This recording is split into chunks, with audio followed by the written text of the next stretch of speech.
എല്ലാവർക്കും നമസ്കാരം. രാധാസ് കിച്ചണിലേക്ക് സ്വാഗതം. എല്ലാവർക്കും സുഖമെന്ന് വിശ്വസിക്കുന്നു. ഇന്ന് ഞാനൊരു സ്പെഷ്യലായിട്ടൊരു സാധനം ഉണ്ടാക്കാൻ പോവുകയാണ്. അതിന് വേണ്ട സാധനങ്ങൾ എന്തൊക്കെയാണെന്ന് പറയാം. ഇത് ഇഡലി, ദോശ എല്ലാവരും ഉണ്ടാക്കാറുണ്ട് കേട്ടോ. പക്ഷേ ഞാനൊരു പ്രത്യേക ഒരു ഐറ്റം കൂടെ അതിനകത്ത് ചേർത്തു. അത് ചേർത്ത് ഞാൻ ഉണ്ടാക്കി കഴിച്ചപ്പോൾ എനിക്കൊരു ഭയങ്കര ടേസ്റ്റ് തോന്നി. അപ്പം ഞാൻ വിചാരിച്ചു, എൻ്റെ സബ്സ്ക്രൈബേഴ്സ് എന്നെ പോലത്തെ തരുന്ന എല്ലാവരും ഉണ്ടല്ലോ, എല്ലാവരും ഇതൊന്ന് ഉണ്ടാക്കി കഴിക്കട്ടെ എന്ന് വിചാരിച്ചിട്ട് ഞാൻ ഇതിനകത്തോട്ടൊന്ന് ഇടുവാണ്. പ്ലീസ് എല്ലാവരും ഇത് ഉണ്ടാക്കി കഴിക്കുകയും ചെയ്യണം. നല്ല ടേസ്റ്റുമാണ്. അപ്പോൾ നമ്മൾ ചെയ്യാൻ പോകുന്നത് നമ്മുടെ പച്ചരി ഒരു 4 ഗ്ലാസ് പച്ചരിയും ചേർത്താൽ 1 ഗ്ലാസ് ഉഴുന്ന് പരിപ്പ് നമ്മൾ ചേർക്കാറുണ്ട്. അപ്പോൾ ഉഴുന്ന് പരിപ്പ് നമ്മൾ ചേർക്കുമ്പോൾ എന്താ ചെയ്യേണ്ടതെന്ന് അറിയാമോ? 4 ഗ്ലാസ്സിന് 1 ഗ്ലാസ് എടുക്കാറുള്ളല്ലോ. അപ്പോൾ പകുതി ഉഴുന്നും പകുതി ചെറുപയറിൻ്റെ പരിപ്പും കൂടെ എടുക്കണം. ദേ കണ്ടോ?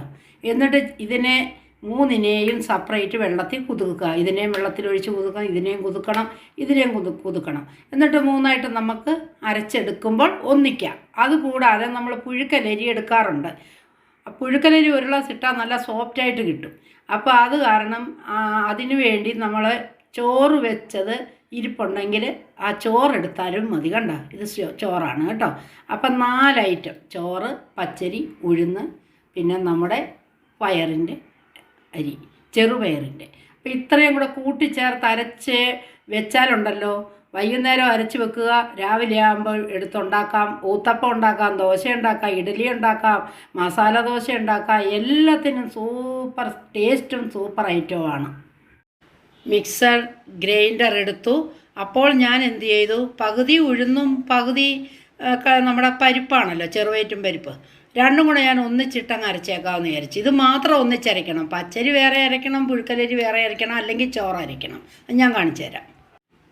ഇതേപോലെ ഞാൻ എല്ലാം കൂടെ കൂട്ടിച്ചേർത്ത് അരച്ചപ്പോൾ കണ്ടോ, ഇങ്ങനെയായി. കണ്ടോ?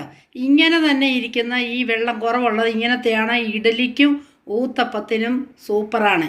ദോശ ഉണ്ടാക്കണമെങ്കിൽ വേറൊരു പാത്രത്തിലോട്ട് എടുത്ത് കുറച്ച് വെള്ളം കൂടെ കൂട്ടിച്ചേർത്തിട്ട് ദോശയും ഉണ്ടാക്കാം. അപ്പം ഞാനിനി ഇതിൽ നിന്ന് പകർത്തി അടപ്പുള്ള പാത്രത്തിലേ എടുത്തു മാറ്റി വെച്ചാൽ മതി. ഓക്കേ.